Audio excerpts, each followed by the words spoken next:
때는요 2019년 12월 26일이에요. 그 11시경에 군인 김 씨가 네. 충남 계룡시 계룡본부 교회 앞에 잠깐 나왔어요. 이제 이게 산자락 인근에 교회가 있다 보니까 그 주변에 사람들이 없어요. 네. 그리고 왜냐하면 또 거기에는 군부대가 있어서 군인 아파트 외에는 그 일반인 주택가가 없는 곳이에요. 그러다 보니까 이 저녁에는 일반인이 오가는 데가 아니라 약간 좀 으슥해요. 예. 그 저녁 11시면 더더욱 그렇고. 그렇죠, 그렇죠. 그런데 산 쪽에서 이렇게 사람이 걸어오는데 비틀거리면서 이렇게 온 거예요. 머리에 피를 흘리면서. 와, 보는 순간에 와 그럼 놀란 거예요. 아 군인도 사람인데. 그렇죠. 좀비 같은 느낌이 있는 그러니까요. 거죠. 그래서 놀랐다가 보니까 사람인데 피를 그러니까 가까이 간 거예요. 119 신고를 한 거예요. 처음에 119 구급대 신고를 해서 네. 119 구급대는 공동 대응으로 그저 112 접수가 돼 112도 같이 왔는데 40대의 남성이에요. 피해자가 40대의 남성이고 머리에 피를 흘리고 있는데 의식을 잃어가면서 하는 얘기가 그거예요. 중고로 기금속을 팔으려고 했는데 구매자한테 나 이렇게 공격을 당했다. 구매자한테. 예. 그러면서 내가 이렇게 죽어서는 안 된다. 집에 지금 홀어머니가 계신다. 내가 이렇게 죽으면 안 된다. 난 홀어머니가 이 말을 계속 반복적으로 하대. 알았으니까 진정하시라고. 형사들은 가서 그러면 구매자가 누구예요? 그런 거예요.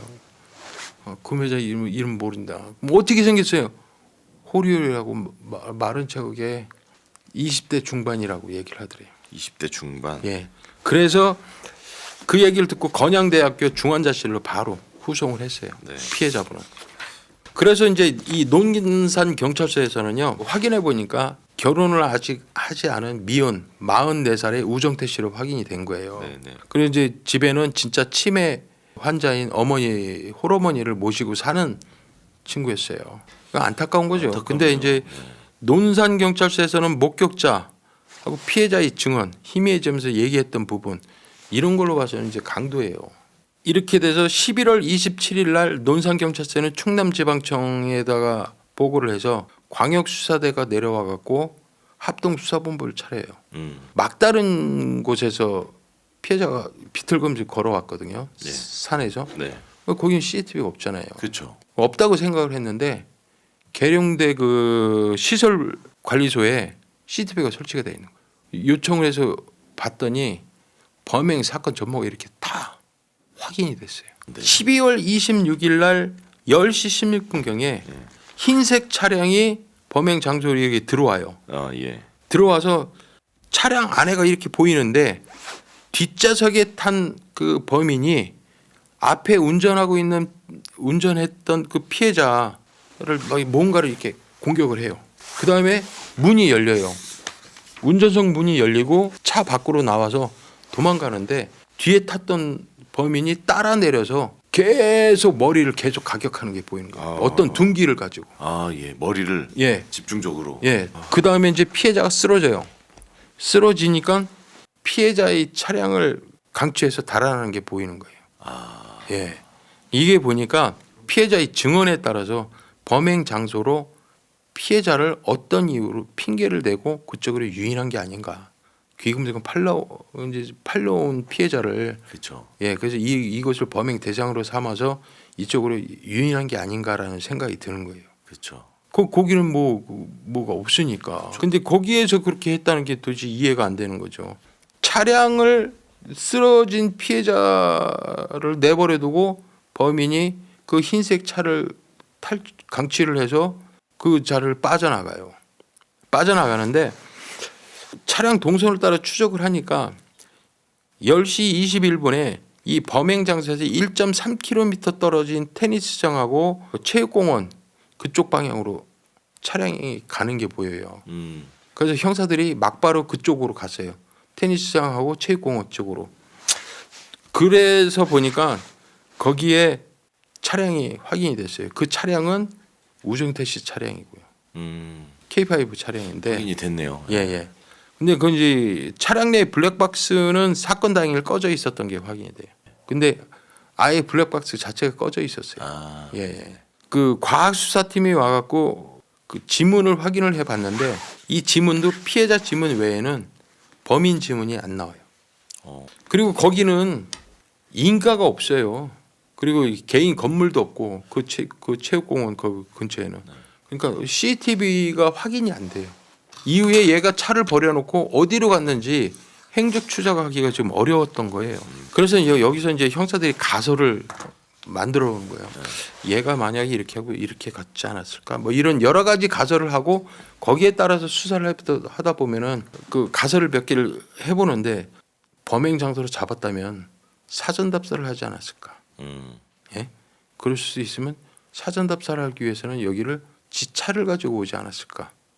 거기 장소를 아무리 계룡시에 사는 사람이라도 후미진 곳이 있다는 걸 아는 사람 별로 없을 거예요. 간 사람이 있어도 모르는 사람도 많을 건데 여기를 왔다면 여기에 혹시 연고가 있는 거 아닌가? 응? 계룡시 네. 사람인가? 범행 장소가 체육공원에서 차를 내려놓고 거기 얘가 없었어요. 그러면은 거기서도 후미진되고 체육공원 근처도 인가가 없는 데라서 택시가 오고 가는 데도 아니란 말이에요. 그러면 택시를 타지도 않았을 테고 범행을 하는 사람적인 그 심리가 빨리 그 장소에 벗어나려고 하지 거기에서 천천히 걸어서 갈 리는 없었을 거란 말이에요. 그렇죠. 그럼 분명히 얘는 범행 장소 인근에 자기 차를 세워놨다가 그걸 차를 타고 간 게 아닌가.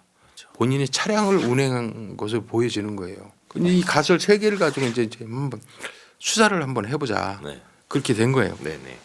그리고 이제 피해자의 그 휴대폰을 봤어요. 네.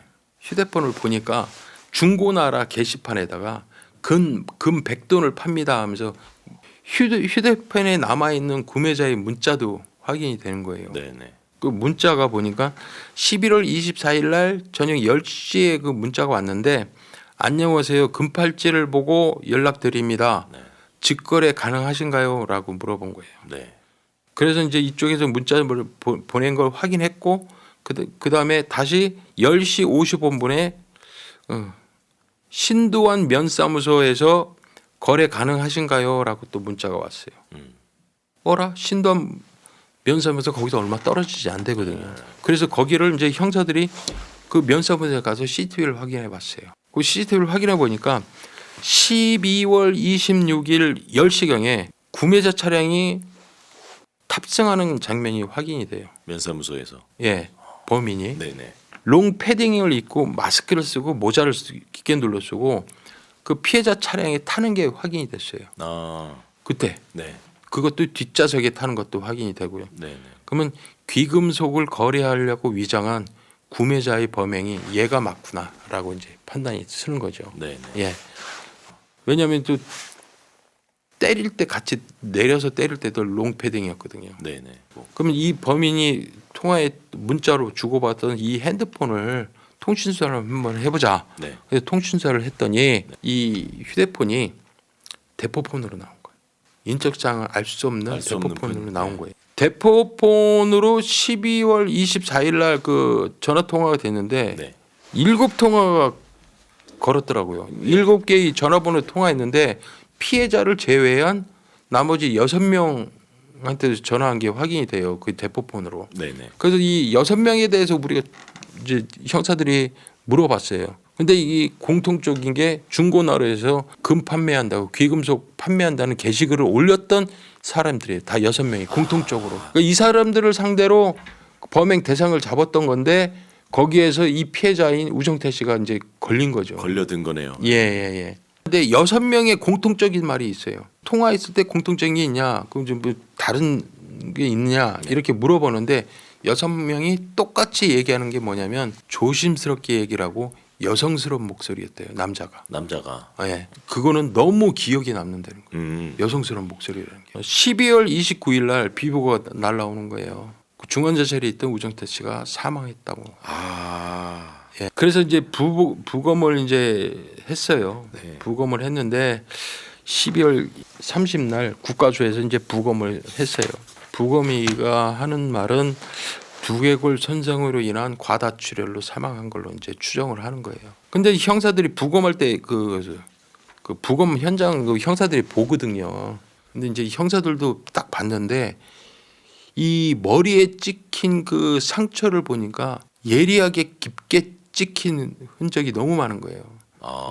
그래서 야, 요게 둔기가 뭘까 생각해 보고 우리가 보기엔 이거 손도끼 같다. 손도끼 같은 느낌이 드는 거예요. 그래서 이제 이 날카로운 걸로 봐서는 손도끼로 이제 추정을 하는 거예요. 형사들이 봤을 때. 네네. 자, 이제는요 특수 강도상해에서 강도 살인으로 바뀌는 거죠. 그렇죠. 이제는 이제 죄명 강도살인이죠. 자체가. 예. 야, 그리고 이제 형사들은 그거예요. 사망은 이 피해자를 보면서 또 이제 노모도 이제 형사들은 봤을 거 아니에요. 치매 걸린 이 노모를 결혼 안 한 이 피해자가 노모를 모시면서 사는데 피해자가 죽으면 난 이렇게 죽어서는 안 된다고 얘기를 의식을 잃어가면서 얘기하는 게 엄마에 대한 생각 가슴이 아픈 거예요. 형사들도. 네. 야, 씨발 이런 사람을 형사들 중에 개새끼 기필코 잡아야겠다. 내가 다리 품을 팔아서라도 네네. 피해자의 원혼을 좀 달래주는 거는 우리가 이 범인을 검거하는 거다라고 네. 다짐을 했대요. 그때. 그래서 이제 휴대폰 위치 수사를 했대요. 형사들은요 12월 24일 날 범인이 사용한 대포폰에 대해서 통신수를 하니까 그 위치가 수원, 안산, 성남 각기 다른 경기권의 수도권에서 이렇게 전화하는 게 확인이 되는 거예요. 도시에서. 네네. 그러면은 차량 이게 그 이동한 그 시간대를 보니까 대중교통을 이용한 건 아니고 이거는 개인 차량을 이동하지 않는 이상은 이 그 수원에서 성남의 시간대로 봤을 때 도저히 안 된다. 이거는 분명히 차량으로 이동했을 시간대다라고 보여지는 거예요. 네. 그래서 중고나라에 올라왔던 6명을 만나기 위해서 이제 전화 통화를 하면서 그쪽 지역으로 왔다 갔다 했던 부분 있잖아요. 네네. 그 통화 시간대에 그 위치에 있는 CCTV를 모조리 따자. 그 이쪽 그러면 위치에서 CCTV 따고 물론 양은 방대해요. 정신없이 수거를 해서 들어와서 그 영상을 돌려보면서 수원에서 찍혔던 그 차량이 성남에서 똑같이 그 시간대에 찍히면 그게 그 용의자 차량 아니에요. 그렇죠. 그러니까 그거를 이제 분석하는 거예요. 그러면서 이제 충분히 승산이 있다고 생각하고 자료를 다 수집을 해요. 네. 자료를 다 수집을 해갖고 보니까 통화 시간대 이동한 차량에 대해서 차량을 비교 분석한 결과 통화 시에 겹쳐지는 차량이 검정색 K7 차량이 검정색이 확인이 되는 거예요. 네. 그리고 번호판도 확인이 됐어요. 자, 이 번호판의 차량 소유주는 25살 왕건식이에요. 왕건식 25. 예. 다행히 이게 리스나 대포 차량이 아니에요. 본인 소유 차량이에요.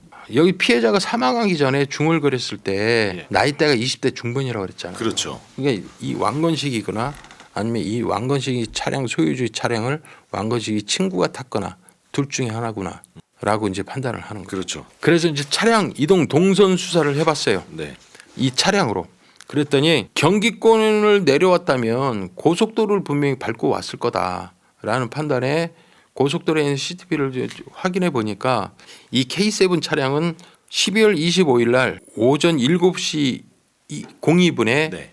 그 공주 IC를 통과해서 계령시로 진입하는 게 확인이 돼요.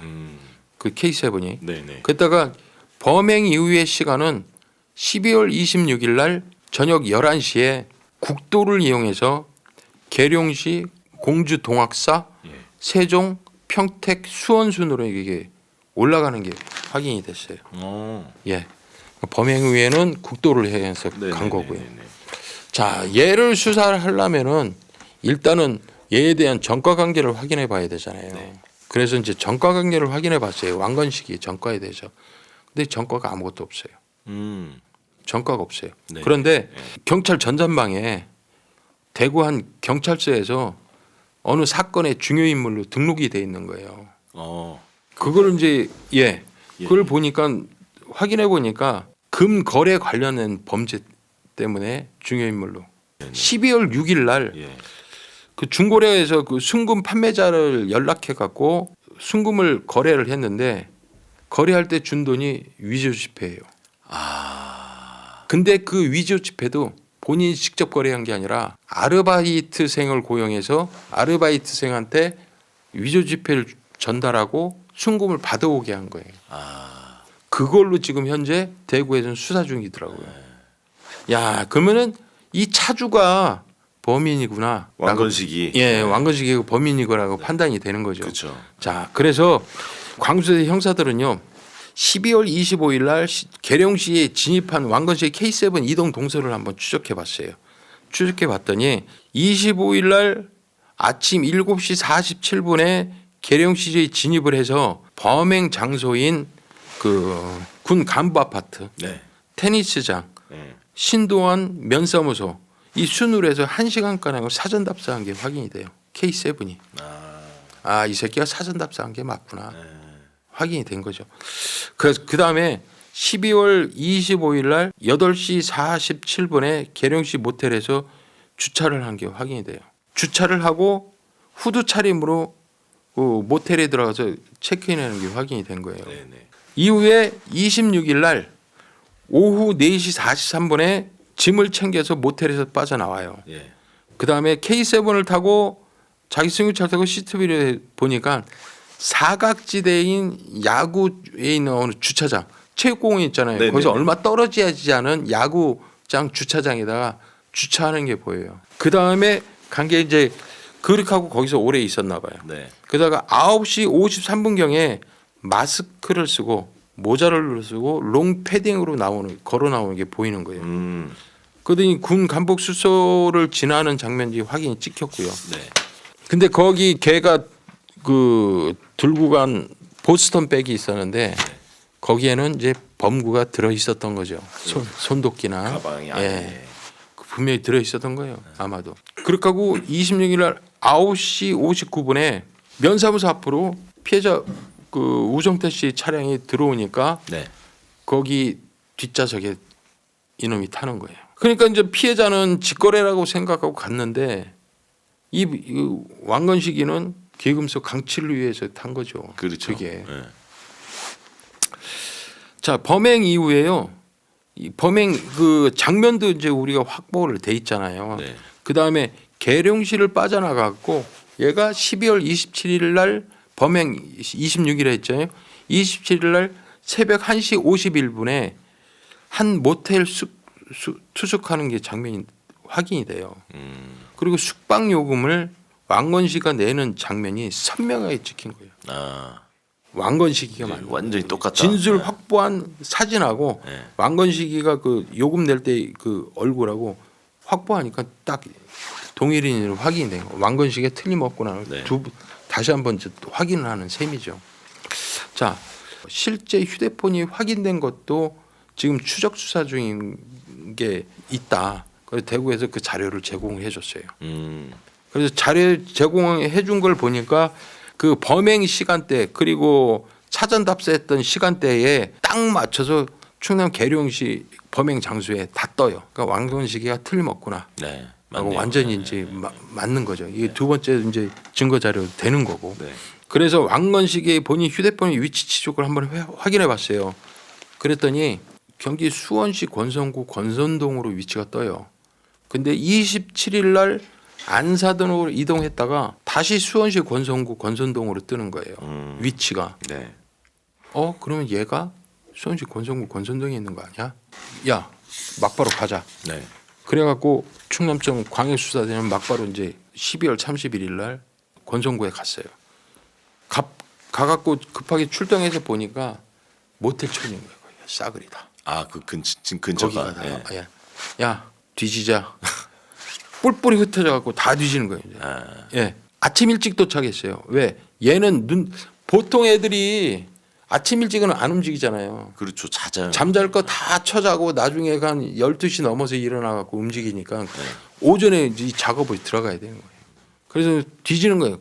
그마다 계속 뒤졌어요. 샅샅이 찾은 거예요. 검정색 K7만. 이렇게 K7 없으면 다음. 이거 다리품 팔아야 돼요. 그렇죠. 예, 다 뿔뿔이 흩어져서 그러던 중에 한 모텔에 K7 검정색 게 보여요. 그래서 이렇게 들어가서 보니까 우리가 찾던 그 왕건식의 차량이 맞는 거예요. 번호판 딱 예. 있고. 예. 그 형사가 바로 전화해 찾았다. 어느 모텔로 와라. 그래서 형사들이 다 온 거예요. 다 와서 주인한테 협조를 받아갖고 CCTV를 봤더니 왕건식이가 들어오는 게 확인이 돼요. 그리고 304호에 투숙하고 있다. 이렇게 뒤져서 마스터 키를 가지고 올라가기 전에 형사 이제들을 다 모아요 팀장이. 네. 야, 저 새끼를 우리가 섣불리 들어가면 피해자한테 했듯이 연장을 하고 우리한테 달려들 수도 있다. 만약에 들어가면 누구 맞죠? 회계의 전을 얼굴 봐서 왕건식이다 싶으면 틈을 주지 말고 바로 잡아서 수갑을 채워라. 일단 맞으면 무조건 잡자. 무조건 바로. 예. 무조건 잡아라. 예. 우리가 안 다치는 게 중요한 거니까. 네, 네. 마스크 딱 들고 열고 형사들이 쫙 들어갔어요. 예. 들어가서 딱 보니까 왕건식이가 실오라기 하나 걸치지 않은 빨가벗은 상태에서 예. 모텔에 설치되어 있는 그 컴퓨터 있잖아요. 예. 거기서 게임을 하고 열중인 거예요. 아 들어온지도 모르고 아니 게임을 하다가 오 이렇게 된 거죠. 이렇게 빨개 먹고 게임하다가 뭐야 너. 그러다가 그래도 틈 주지 말라고 하니까 예. 바로 해서 그냥 바닥에 잡아뜨려 놓고 수갑을 채워버렸어요. 긴급 체포한다고. 예. 그래서 이제 끌고 와요. 왕건식이를. 왕건식을 끌고 와서 1차 신문을 했어요. 야 왕건식이 얘기를 하는데 머리 숙이고 있어요. 형사들 얼굴은 안 봐. 예. 안 보는데 뭐 했지. 그러니까 얘가 대답이 뭐냐면은 아닙니다. 모릅니다. 아 대답하지 않겠습니다. 묵비권 행사하는 거. 1차 수사가 끝났어요. 그래서 얘기가 검거하면서 왕건식이 휴대폰도 압수를 하잖아요. 왕건식이 휴대폰을 압수해서 이렇게 보니까 12월 28일 날 모친한테 보낸 문자가 있는 거예요. 이 문자에는 뭐냐면은 짐 다 보관하고 나왔어요. 다녀와서 챙겨갈게요. 안 보이게 넣어놨어요. 라는 문자가 있는 거예요. 어라? 야 이거 이제 다시 가.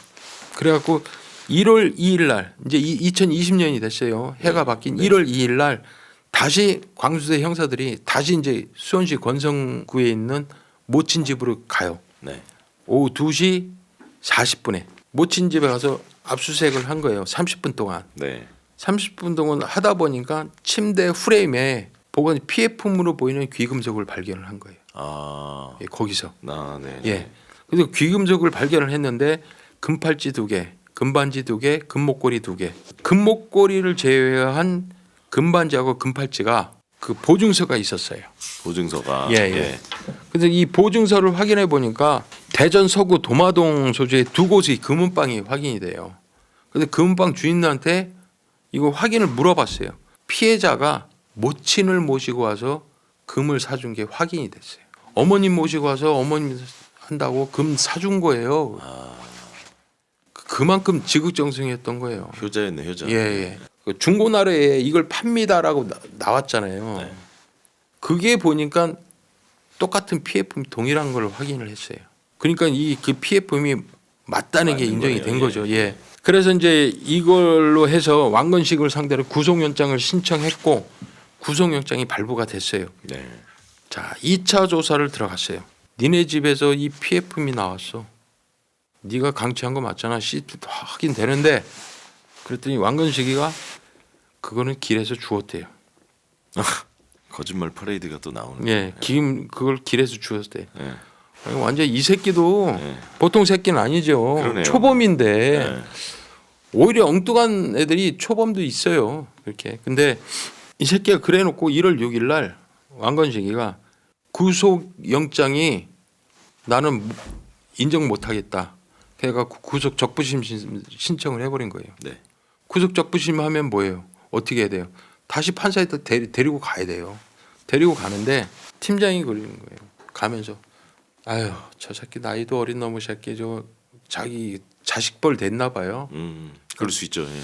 저 새끼는 뭔 사연으로 돈에 저렇게 집착을 할까 그 생각이 들더래요.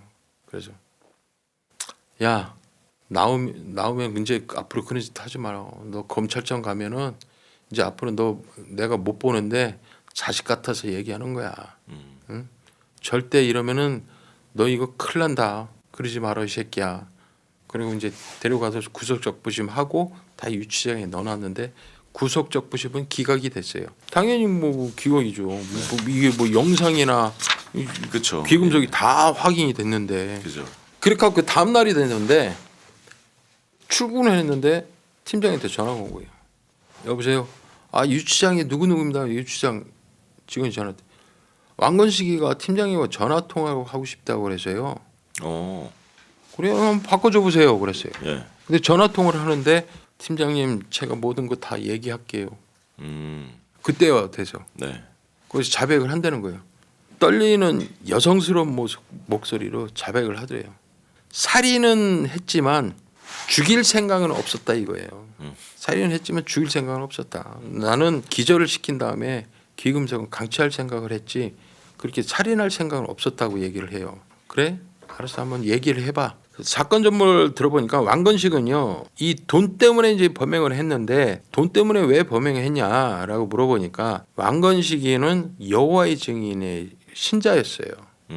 여호와의 증인 신자였는데 고등학교 때 일탈을 한번 했는데 같은 종교를 갖고 있는 어머니한테 들통이 나갖고 쫓겨났대요. 왜냐하면 여호와의 증인이 음주, 흡연 이런 걸 되게 엄격하게 금지를 한대요. 이것 때문에 엄마한테 걸려갖고 너 나가 내보내진 거예요. 그리고 지금 현재 왕건식이는 또 군 입대 때문에 법정에서 계류 중이에요. 20대부터 건축 현장을 무조건 돌아다니면서 닥치는데 일을 해갖고 3천만 원이라는 돈을 모았대요. 그래도 많이 모았네요. 예. 네. 근데 이걸 올바르게 썼어야 되는데 어떻게 주식하고 도박 사이트 여기에 미쳐갖고 이걸 한 방에 날려버린 거예요. 이게 한 방에 날려보니까 모은 돈이 나니까 세상 살 맛이 안 나더래요. 삶의 의미가 없어지고 내가 왜 그 짓을 했을까 그 생각하다가 다시 이 3천만 원만 있으면 올바르게 살 것 같은데 라는 생각이 들더래요. 그럼 다시 일하자 이게 아니라 씨발 그럼 한탕 해볼까 그때 어리석은 짓을 생각을 한 거예요. 이제 한탕을 해보자 이렇게 생각한 거예요. 그래서 한 게 보이스피싱에서 보면은 전달책이라고 있잖아요. 맞아요. 네. 그 전달책을 자기가 고용을 한 거야. 걸리면 걔만 걸리게. 알바를 구해서 걔한테 위조 지폐를 주고 갖고 오라 했더니 진짜 갖고 왔네. 그래서 1,000만 원을 버는 거예요. 거기서. 그 귀금속을 받아오는 꽤 거예요. 많이 했네요, 그럼. 예. 1,000만 원을 벌게 되니까 그러면 한 번만 더 하자. 딱 한 번만 더 하면은 이때는 이제 한 3천만 원 되면은 이제 안 할래. 그 완전 범죄 꿈꾸고 귀금속 매물하는 그 판매자를 협박하고 갈취할 거로 생각하고 마스크 준비하고 모자 준비하고 대포폰 준비하고 범행 도구인 장도리를 준비했대요. 장도리. 예. 망치 있잖아요. 조그만 망치. 네네네네. 그거를 준비를 했대요. 그래서 이제 네이버 지도로 계룡대 거기도 확인을 했고 피해자를 특정해 놓은 다음에 그다음에 계룡시 그 인근에 그 로드맵이 있잖아요. 네. 그것도 확인하고 현장도 미리 이제 사전 답사를 한 거예요. 면사무에서 보자라고 이제 일부러 유도를 한 거고요. 탑승을 해서 귀금속을 먼저 받았대요. 차에 타서. 예, 차에 타서 귀금속을 먼저 받았는데 자기가 현금 인출해서 돈을 인출해야 되니까 그쪽으로 가자. 처음에 범행 장소가 야구장 주차장에서 지 차 세운대. 네. 근데 거기 가서 하려니까 겁이 나더래요. 겁이 나서 이쪽으로 가면 있나 하면서 이제 하다가 거기까지 이제 가게 된 거예요. 계룡대 그 시설관리소까지. 근데 교회 앞에 그 공터한테 여기서 하자라고 이제 마음을 먹은 거예요. 거기서 범행을. 예. 나는 모자를 쓰고 마스크를 썼고 대포폰을 이용하고 있기 때문에 못 알아볼 거다라고 생각하고 장도리를 이제 꺼냈어요. 꺼내갖고 운전하는 피해자 머리를 강하게 한 대 친 거예요. 근데 피해자가 맞고 왜 그러세요? 그런 거예요. 그렇죠. 왜 그러세요? 당황하죠. 예. 깜짝 놀라갖고 왜 그러세요? 하니까 왕건식은 그렇게 생각해. 이렇게 강하게 한 대 치면은 영화에서처럼 탁 맞으면 퍽 쓰러지는 거 있잖아요. 그렇죠. 예. 기절할 줄 알았다는 거예요. 근데 기절을 안 하고 자꾸 왜 그러세요? 하고 또 때리면 왜 그러세요? 그럼 자꾸 막아버리니까 자기도 당한 거. 기절해야 되는데 안 기절하네? 그러면서 계속 때린 거예요. 그러니까는 피해자가 맞다 못해서 창문 열고 나간 거예요. 저렇게 보내서는 안 되겠다 싶어서 지도 따라 내려서 계속 머리를 때렸다는 거예요. 피해자가 쓰러지면서 겁에 질린 목소리로 저한테 도대체 왜 이러시는 거예요? 그러면서 나는 이대로 죽으면 안 된다. 집에 나이 드신 그 노모가 있어서 나 이대로 죽으면 안 된다. 제발 살려주십시오. 이래더라는 거죠. 그거를 외면하고 그 피해자 차를 타고 탈출해서 오는데 그때는 피해자가 죽지 않고 살아 있었다. 그걸 이제 주장하는 건데 야 만약에 데리고 갔으면 살 수 있었겠지? 그렇죠. 근데 네가 갔어. 거기 흠이졌어. 만약 사람이 발견을 못하면 그 사람이 피해자가 살았을까 못 살았을까? 죽었겠죠. 근데 그걸 네가 구호를 안 했어. 돌아갈 생각은 안 했어? 다시 그 사람 살릴 생각은 안 했어? 안 했대. 왜 안 했어? 모자를 썼고 대포폰을 이용했고 마스크를 썼기 때문에 내 얼굴도 모르고 범행을 했기 때문에 자기는 완전 범죄를 생각했기 때문에 다시 갈 생각을 안 했다는 거예요. 이렇게 범죄를 하고 이거 빠져나와서 평택을 갔대요. 평택으로 이제 이게 범죄에서 이제 국도로 갔다 그랬잖아요. 네네. 국도의 소하천에서 자기가 범행에 사용한 장도리를 버렸대요. 버리고 다시 이제 옛날에 자기가 20대 때 건축 현장에서 먹고 자고 했던 기숙사 있는 안산 단원, 네네네. 안산 단원에 갔대요. 거기가 익숙하니까 자기는 거기 일하며 그 안산 단원에 가서 편의점에서 종량제 그 쓰레기 봉투를 하나 사서 피 묻은 신발, 그 피 묻은 롱패딩을 쓰레기 봉투에 넣어서 버렸다는 거예요. 그 얘기를 듣고 야 다시 가.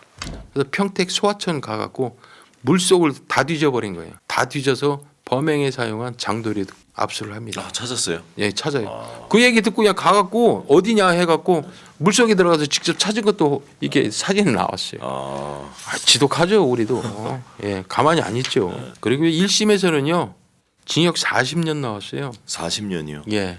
와. 근데 강도 살인이기 때문에 징역 40년 갖고는 안 돼요. 그래서 이게 아마 검찰에서 이제 항소를 한 것 같아요. 무기징역 떨어졌어요. 그래서 이 항소에서 무기징역 나와야죠. 예, 항소에서 나왔고 이게 상고는 그 피해자 쪽에서 했는지 검찰에서 했는지 모르겠는데 상고는 기각됐어요.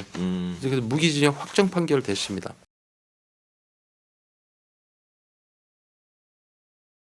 때는 2019년 11월 16일 저녁 6시 44분입니다. 31살의 이은경 씨는요. 그 파주시 후곡로에 있는 아파트 단지에서 코나 차량에 탑승을 합니다. 운전석에는 남자가 앉아 있었어요. 그런데 이은경 씨가 다음 날인 17일 저녁 11시까지 네. 들어오지 않는 거예요. 어. 예. 근데 이은경 씨의 여동생이 예. 이 동행하는 남자가 누구인지 알고 있기 때문에 별 걱정을 안 했었어요.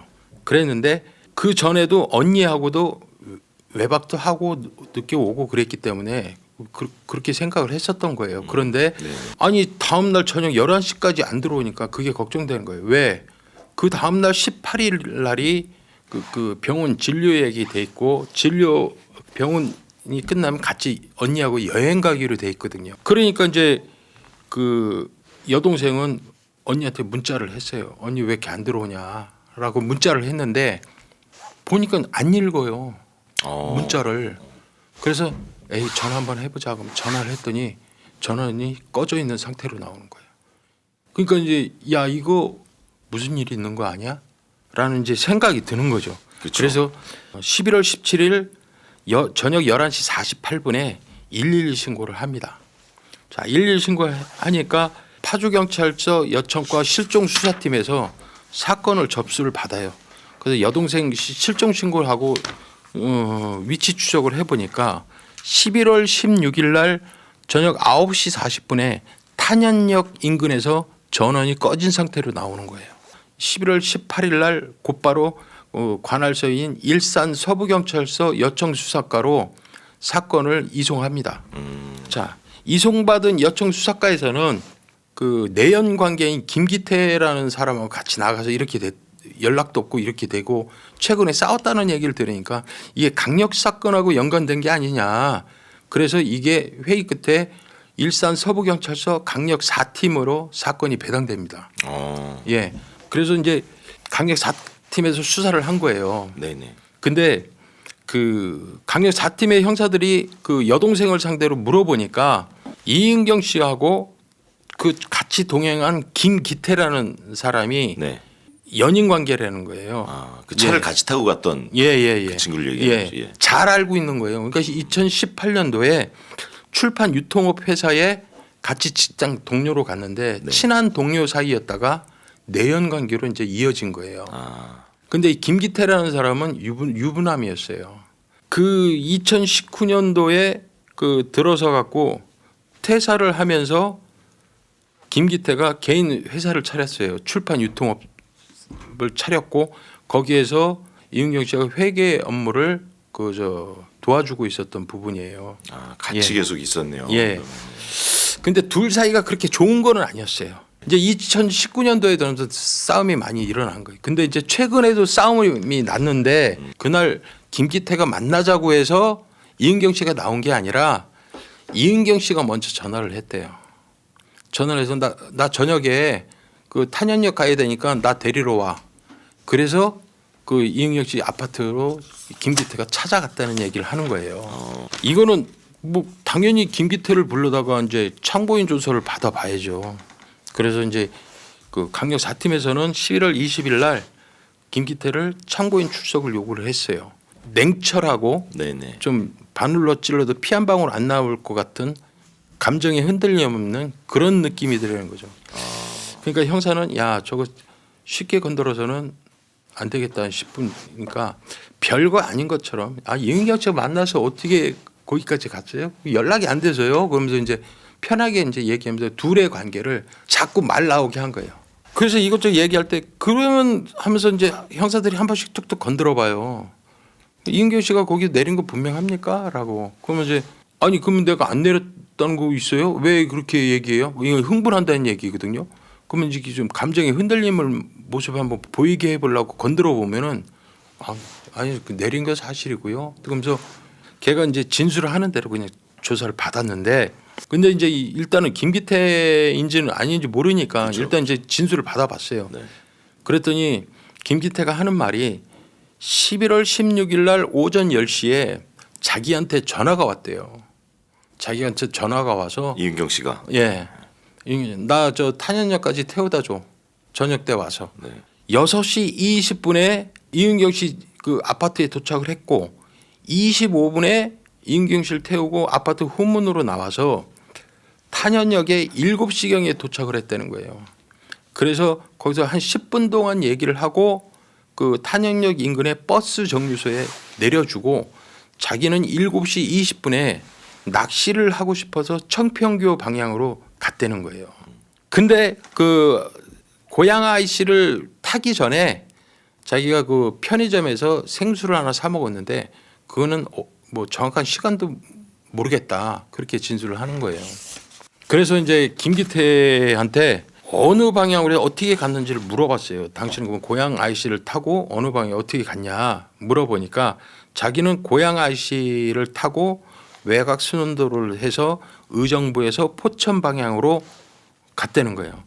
그다음에 현리를 지나서 그 저녁 9시쯤에 청평교에 도착을 해서 낚시를 했대요. 누워 낚시를 했는데 1시간 반 동안 낚시를 하고 저녁 11시경에 접어서 집으로 출발을 했고 다음 날인 17일 새벽 1시 10분경에 집에 도착했다는 거예요. 저희 형사들은 그러죠. 이 자리에서 확인하고 있는 것은 저 사람의 그 코나 차량의 블랙박스 그걸 확인하면 진짜 갔는지 안 갔는지 안에 그 같이 탔을 때의 그런 부분이나 녹음이나 이런 게 확인될 수 있잖아요. 그렇죠. 그래서 그 자리에서 바로 물어본 거예요. 형사가 하니까 그 차 안에 블랙박스 좀 볼 수 있을까요? 그랬어요. 그랬더니 김기태가 블랙박스가 고장난 지 오래돼서 꺼놓은 지 오래됐어요. 그러는 거예요. 그러면은 그 내비게이션을 보고 갔다 그랬잖아요. 그러면 그 차량의 내비게이션 좀 우리가 검색할 수 있나요? 확인할 수 있나요? 그랬어요. 그래서 내비게이션 차에 있는 내비게이션 안 쓰고요. 티맵 썼어요. 그러는 거예요. 그 이제 확인이 안 되는 거예요. 그러니까 이것까지 전체적으로 계산하고 왔는지 실진지는 모르겠지만 그렇게 얘기했는데 어디에 추가할 게 없는 거예요. 그래서 그래요. 알겠습니다. 일단 돈을 보냈어요. 그리고 일단은 그 김기태가 진술한 그대로의 그 CCTV를 한번 확인해 보기로 했어요. 확인해 봤는데 일단 이은경 씨 그 아파트에 있는 CCTV를 이제 우선 먼저 확인을 했는데 김기태가 진술한 그 시간대하고는 좀 달라요. 16일 그 6시 20분에 도착을 했다고 했는데 6시 정확히 44분에 아파트에 도착을 했어요. 예. 그리고 출발은 6시 50분에 출발을 했어요. 탄현역에는 7시 반쯤에 도착해야 돼요. 거리상.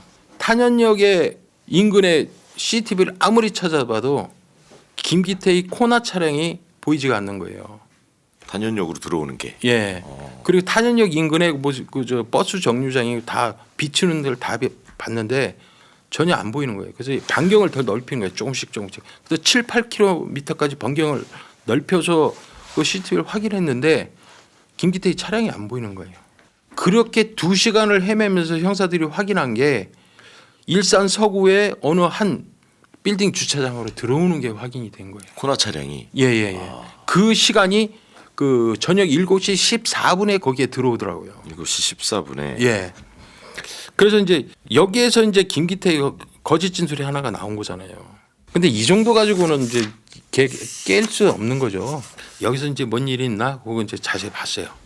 봤는데 주차장이 들어서자마자 문을 열고 누군가 나가려고 하는 거를 안에서 강제로 당기는 듯한 모습으로 안으로 다시 끌려 들어가는 모습이 보이는 거예요. 근데 그게 역광에다가 어둡고 해갖고 정확히 누군지도 안 나오고 그다음에 나왔을 때의 손과 발만 나오다가 끌려 들어갔거든요. 그래도 정황상 봤으면 이은경 씨는 이제 추정을 하는 거죠. 그래서 이제 몇 번적으로 이제 반복적으로 몇 번을 봤는데 그 김기태가 거기에 28분간 주차하는 동안에 김기태가 딱 한 번 바깥에 내려온 게 있어요. 거기에서 딱 내렸을 때 김기태가 차량 뒤쪽에서 뭔가를 발로 밟고 막 이런 처리하는 게 보여요. 그러더니 담배를 한 대 피우는가 싶더니 다시 차를 타고 나가는데 그게 7시 42분이 되어서야 주차장에서 빌딩 주차장에서 빠져나가는 게 확인이 된 거예요. 차량을 계속 그 추적을 해보니까 08시 01분 그 고양 IC를 지나기 전에 식사 삼거리에 그 CCTV를 보니까 거기 갈 때까지도 이은경 씨가 내리는 게 안 보였어요. 이은경 씨 아파트에서 차를 타고 이 일산을 떠나기 전까지 김기태의 차량에 있었다고 보여지는 거죠. 그렇게 되면은 김기태가 유력한 용의자일 가능성이 있겠구나. 그렇죠. 라고 이제 판단을 한 거예요. 7시 51분에요. 고양이 씨를 하기 전에 어느 한 편의점 앞에 차량을 정차를 해요. 그다음에 편의점으로 들어가는 거예요. 그래서 편의점 안에 CCTV를 보니까 냉장고에서 생수를 하나 사요. 생수를 사서 계산하고 나오는데 나오자마자 도로가에서 걸어가면서 생수를 그냥 벌컥벌컥 마시는 거예요. 그게 11월 16일이에요. 날씨가 따뜻한 것도 아니고 어느 정도 추웠거든요. 그렇죠. 추웠는데도 그렇게 갈증을 내면서 났다는 거는 뭔가 일을 벌였든가 아니면 긴장했기 때문에 목이 말랐을 거라고 보여지는 거예요, 형사들은. 그래서 이제 이 부분이 확인이 됐어요. 그리고 이제 다른 형사팀에서는 전에 다니던 직장 동료들한테 이 둘의 관계 그리고 또 제3의 인물이 있는지를 확인하려고 그 전에 출판 그 유통 회사였던 직장 동료들을 상대로 이제 물어봤어요. 이 둘의 관계를. 네. 근데 이 둘이 내연 관계라는 걸 몰라요. 친한 직장 동료로만 알고 있었던 거예요. 직장 동료 얘기는 그거예요. 이은경 씨가 얘기를 하다 보면 무조건 그 김기태의 편을 든대요. 그래서 둘이 친하구나. 그 정도만 생각을 했지 어떤 내연 관계는 몰랐다는 거예요. 그런데 제3의 인물이 있으면 이 둘 사이에 그런데 제3의 인물도 없는 게 확인이 됐어요. 그런데 이제 김기태가 이제 새벽 1시에 집에 도착을 했는데 그러면 1시에 도착하면 17일 날 그러면 당신은 뭐 했냐? 그랬더니 가져가고 식사를 했다는 거예요. 그 식당을 가서 확인해 보니까 거기가 그 게장하는 식당이에요. 그 게를 이렇게 살을 발라갖고 아들을 이렇게 먹여주는데 그렇게 자상한 아빠로 보이더라는 거예요. 예. 그래서 한편으로는 이제 계속 추적하는 조에서는 1월 16일 날 운행한 그 코나 차량 이동 경로에 대해서 싸그리 추적하기로 합니다. 고양이 씨를 지나서 저녁 8시 9분에 양주 톨게이트를 통과를 해요. 양주. 예.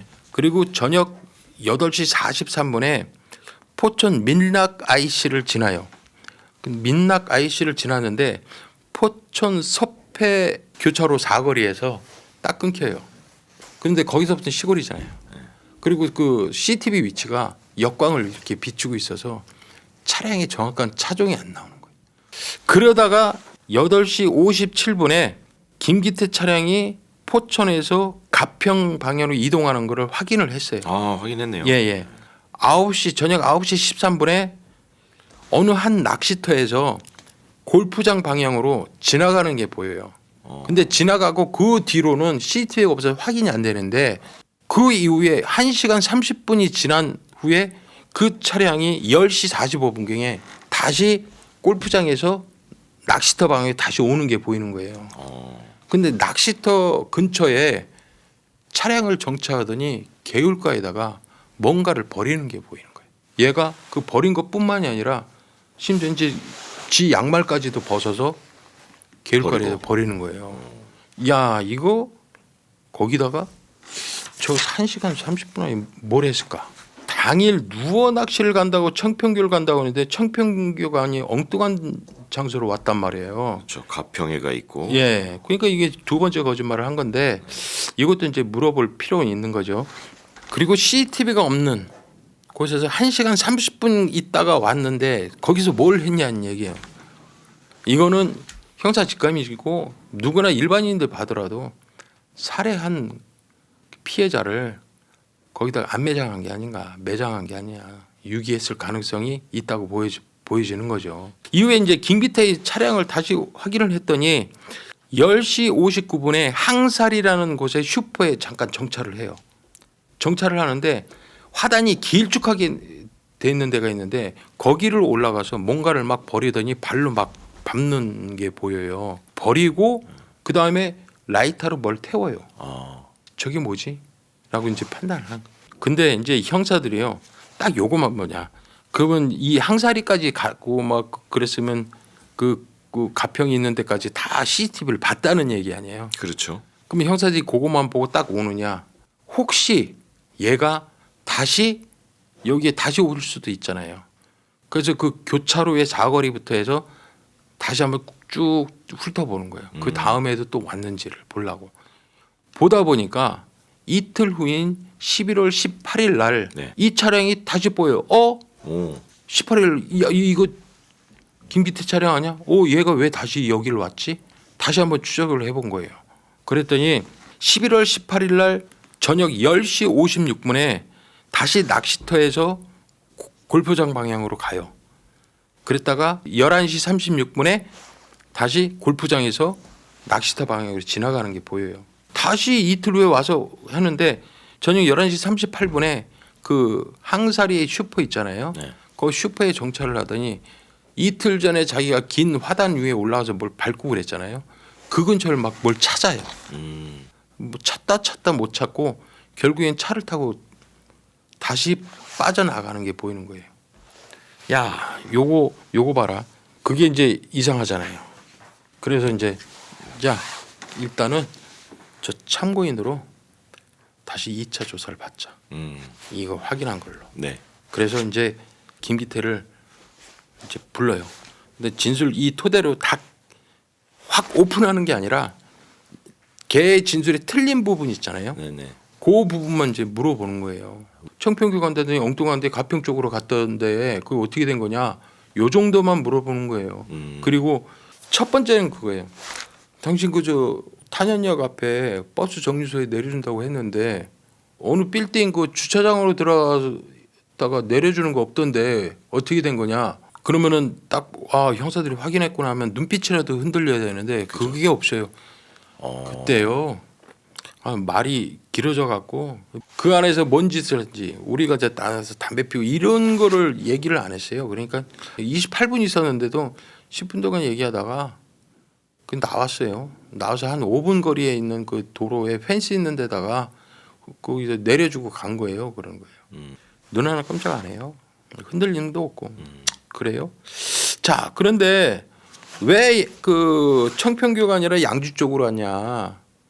청평교로 가려고 했는데 거기보다는 그쪽이 나을 것 같아서 그쪽으로 갔어요. 이렇게 얘기.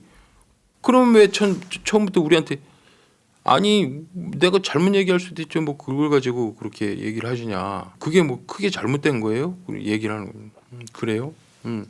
그러면은 당신은 그러면 11월 16일 날 그 낚시터를 갔다고 했는데 그러면 18일 날은 당신이 왜 갔냐?라고 물어봤어요. 그랬더니 하는 말이 그거는요 16일 날 내가 낚시를 하러 갔는데 큰 물고기를 잡다가 놓쳤다는 거예요. 아, 그래서 집에서 그냥 그 큰 물고기 놓친 것만 생각이 나더래. 이틀 후에 같은 비슷한 시간대에 가서 낚시를 하려고 갔었다.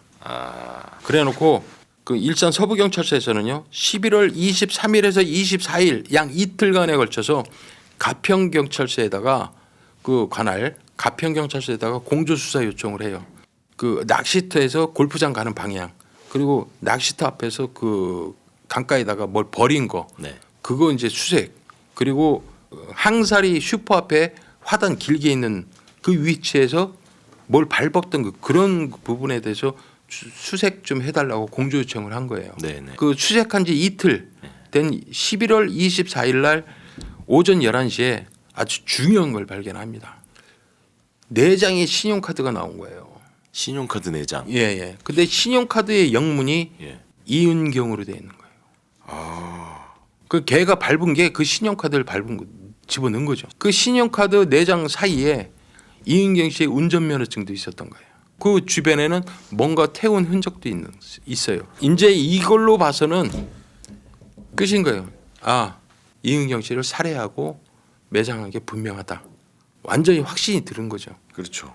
왜? 그러니까 이은경 씨 그 카드니 뭐니 다 버린 이유가 그거잖아요. 그렇죠. 그렇죠. 예. 유기한 게. 좋아. 그러면은 체포영장을 발부받아서 판사가 영장 발부한 영장을 보여주고 영장 집행을 하면은 저 새끼 감정을 조금 흔들 수는 있지 않겠냐. 그래서 이제 체포영장하고 압수수색영장을 신청을 해요. 그래서 11월 25일 날 김기태의 사무실에 찾아가서 체포영장에 의해서 체포를 합니다. 자, 압수수색영장에 의해서 김기태의 휴대폰 압수하고요. 그다음에 그때 당시 착용했던 점퍼, 네. 그러니까 상자 안에 보관되어 있는 그걸 압수를 해요. 그때 당시에 착용이라 하면 CCTV 찍혀 있던 16일 날 찍혔던 그 16일 잠바. 날. 예. 네네. 그때 당시 입었던 셔츠하고 바지도 압수를 해요. 그래서 이거를 국과수에다가 DNA 감정을 보내요. 그리고 차량에 대해서 이제 확인을 했어요. 혈흔이 있는지. 근데 혈흔이 없어요. 차 안에는 없고. 예. 그리고 이제 유기했을 때 사용했을 법한 삽이나 다른 연장이 있는지도 봤는데 없어요. 그 어차피 지문이야 뭐 이은경 씨 탔으니까 뭐 지문 나오는 건 당연한 거니까 네. 그 별 의미가 있는 게 아니잖아요. 그래서 이제 운전석에 그 깔판의 흙을 수거를 합니다. 왜? 나중에 유기 장소가 확인될 때에는 그 토양 비교 분석은 가능하잖아요. 수갑을 채운 상태에서 보통 그 영장 집행을 하고 압수수색 영장할 때 그 입회해야 하잖아요. 네네. 입회하면은 좀 긴장하고 좀 흔들린 모습이 보여야 되는데 약간 조소 있잖아요. 약간 비운 듯한 이런 식으로 딱 하면서 있는 거예요. 내가 왜 여기 잡혀와야 돼? 하면 돼. 뭐 이런 식인 거예요. 야, 섣불리 이거 압박해서는 이거 풀어질 사안이 아니네. 속으로 생각해. 고생 좀 하겠는데 저거. 그런 생각하는 거예요. 그러겠네요. 어쩌면 네. 진술을 안 할 수도 있겠구나. 그렇지만 이은경 씨의 모든 자료가 있으니까 뭐 이걸로 해서 구속영장 치는 데는 별 문제가 없다라는 생각을 하지만 그래도 그 이은경 씨의 사체는 확인해야 되는 부분이잖아요. 그렇죠. 예. 그래서 이제 하는데 이때 그 우리 저하고 같이 그 출연했던 그 서영한 팀장이라고 있어요. 스모킹건에 예전에 같이 예. 출연하셨던. 예. 그 선배가 그때 팀장이었는데 야 저거를 일단은 가족들하고 갔을 때 자상한 아빠의 모습 보여줬잖아요. 가족 상대를 한번 물어보면서 한번 흔들어 보자. 아니 가족에 대해서는 그렇게 그 잘하던데 그러면서 가족 관계에 대해서 이것저것 물어보고 막 그래요. 그러니까 이 김기태가 얘기하는 게 자기 형제도 잃었고 자기 자식도 잃었대요. 뭔지 김기태가? 사고로. 예. 그래서 거기에 대한 슬픔이 되게 있었다 보니까 나머지 자식한테 잘해준다. 그 얘기를 하는 거예요. 가족이라서 얼마나 가슴이 아프냐. 그런데 지금 이은경 씨는 지금 구천에서 떠들고 있는 거 아니냐. 장례라도 치러줘야 되는 거 아니냐. 당신은 지금 CCTV 보니까 게살 발라서 아들한테 그렇게 자상한 아빠로 하는데 그러면 이은경 씨 부모의 심정은 당신도 부모의 심정을 알듯이 자식 잃어서 알겠지만은 그 부모의 심정은 어떻겠냐.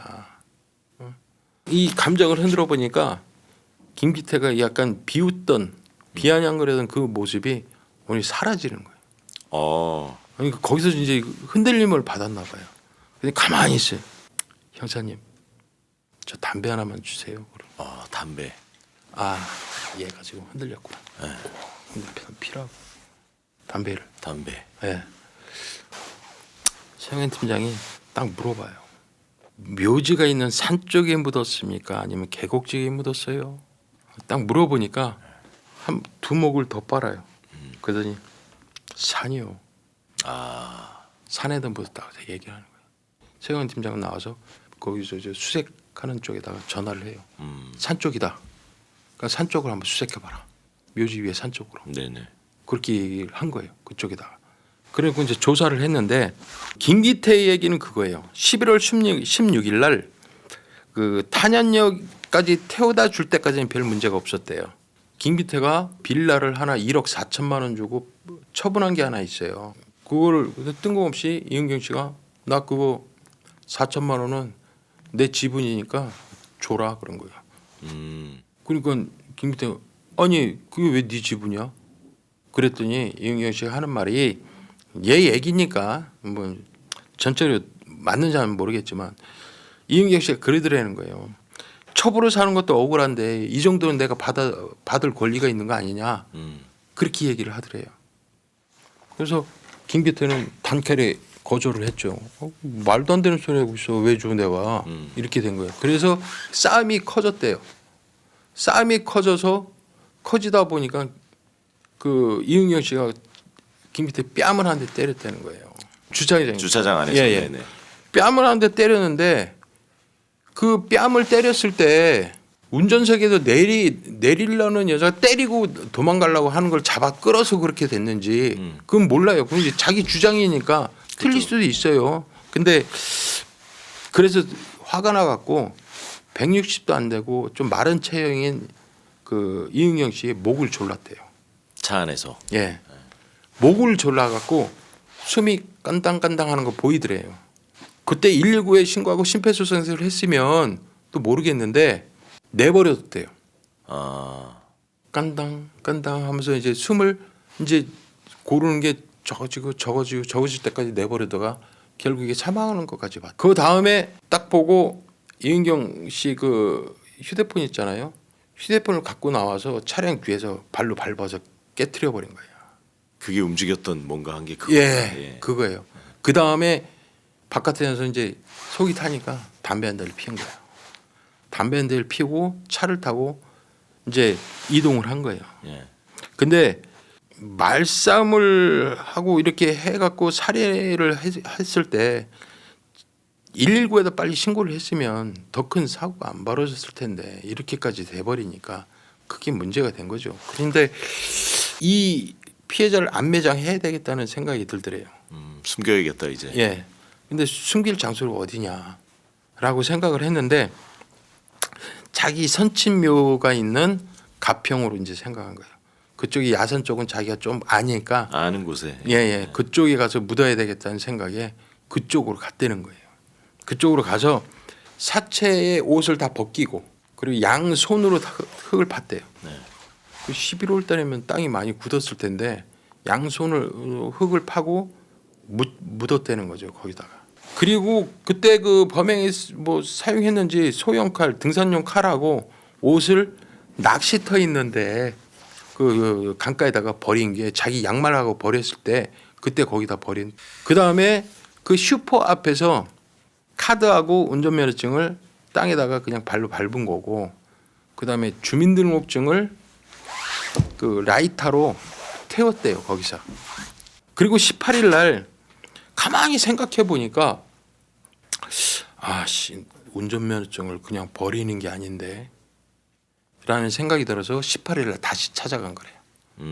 근데 지도 어디다 버렸는지 모르는 거야. 그래서 유기 장소부터 해서 그 돌아다니다가 항사리 슈퍼에 올라가서도 화단을 찾아도 없더라는 거죠. 그래서 다시 되돌아왔다는 거예요. 목적은 그거였어요. 운전면허증을 좀 처분하려고 없애버리려고 그거였어요. 근데 이제 그러면은 안매장한 데를 당신 얘기해 줄 수 있냐? 얘기해 줄 때. 자 그러면은 현장에 있는 사람 저 영상 통화하자고. 그래서 영상 통화로 현장을 보여주는 거예요. 그 위쪽으로 올라가세요. 그러면 계단이 있을 거예요. 계단 올라오면 거기서 오른쪽으로 가세요. 거기서 이제 왼쪽으로 가셔서 조금만 더 올라가세요. 좀만. 거기 우측에 그 나무 가지들 부서진 거 덮여 있죠. 거기에요. 그런 식으로 현장을 확인한 거예요. 그러니까 현장 확인에서 들어오니까 얘 있는 것 같아요. 그런 거예요. 근데 그때가 이제 벌써 날이 어두워졌어요. 그러면 다음 날 우리 저 발굴하자. 그래서 이제 다음 날 발굴하기로 한 거예요. 그래서 위치를 확인해 놓고 이제 현장에 갔어요. 11월 26일 날 이제 아침 9시에 그 현장에 형사들하고 과학수사팀 10명이 나와서 현장에 감식을 합니다. 감식을 하는데 그 삽 없이 연장 없이 양손으로 파다 보니까 얼마 깊게 파이지를 않은 거예요. 그래서 깊게 파지 않은 상태에서 묻었기 때문에 나뭇가지를 살짝 걷으니까 일부가 나와요. 예, 나왔는데 피해자는 작은 체구가 사체가 이렇게 웅크리고 있는 그런 모습인 거예요. 예, 그리고 그 기온이 낮았다 보니까 부패가 안 된 상태였어요. 거의 그대로 있었겠네요. 예. 근데 과학수사팀이 보고 기겁을 해요. 경악을 한 거예요. 피해자의 10손가락의 지문이 다 훼손됐어요. 김기태가 이거를 사실 물어보니까 등상용 칼, 그 왜 낚시터에다 그 피해자 옷하고 칼을 버렸다 그러잖아요. 네네. 그 버린 그 등상용 칼로 십지의 표피를 다 도려냈다는 거예요. 신원 확인을 못하게 할 목적이었죠. 거기다가 그뿐만이 아니라 뒤쪽 어깨 쪽지에 이게 콕콕 찍은 그리고 앞쪽에서 봤을 때 어깨에 칼이 깊이 들어갔어요. 야 이게 뭐냐? 그래서 일단 부검을 했어요. 네네. 부검을 하니까 사망 원인은 그 질식사로 추정을 해요. 네네. 근데 그 목의 검은 시바는 강한 압박에 의해서 생긴 것 같다. 그런데 어깨에 칼자국, 뒤에 칼은 그 혈흔이 보이지 않는 걸로 봤을 때 사망 이후에 찌른 것 같다. 피가 나진 않았구나. 예. 그러니까 이제 형사들은 뭘 생각하죠? 이 새끼 토막 내려다가 실패한 거 아니야? 라고 판단이 되는 거예요. 그럴 수 있겠네요. 그러니까 토막을 내려고 했는데 등산용 칼이 작은 거야. 그러니까 한번 찔렀는데 이게 엄두가 안 나는 거야. 엄두가 안 내네요. 예. 그 어깨 쪽지에는 몇 개가 찍혔던 게 있거든요. 그것도 학가막가를 하면서 주저운이라고 보여지는 거예요. 형사들이 판단해는. 맞는 것 같네요. 예. 판단이. 예. 그렇게 안 하고서는 사망 이후에 난 상처라는데 거기에서 그렇게 칼자국을 낼 이유가 없잖아요. 이유가 없죠. 예. 토막을 내려다 시도를 했던 게 보이는 거예요. 그래서 이거에서 김기태한테 물어봤더니 아니다. 그거는 내가 그 피해자를 끌고 올라가면서 나뭇가지에 긁히고 그런 거다. 아니 뭐 형사들이 죽은 거 한두 번 봐요. 그렇죠. 사체를 한두 번 봐요.